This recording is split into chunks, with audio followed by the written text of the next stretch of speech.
чуждите очи завиждат хората на тия млади дни, защото истинско щастие тук гори. Село Нивянин мълвят зад всеки ъгъл пак, че техният живот е светъл, а не мрак.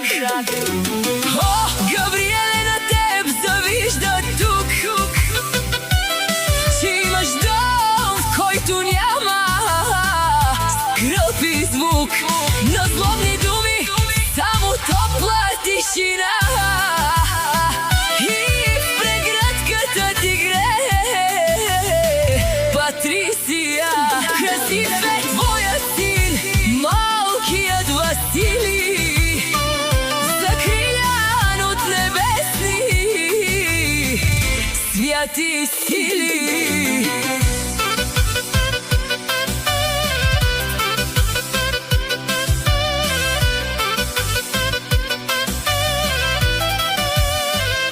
Патрисия, цвете, врязано в сърцето ти, източни дълбоки, като лятната нощ тихи. А малкият Василий с детския си смях разсейва завистта, превръща я в прах. Те гледат ги отстрани, тайно ги боли, че тяхната любов не може да се щупи. О, Габриеле, на теб завиждат тук,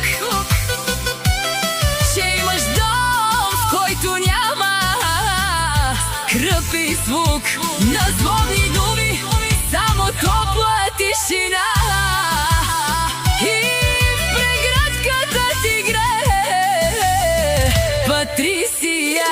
Красив е твоя син, малкият Василий, закрилян от небесни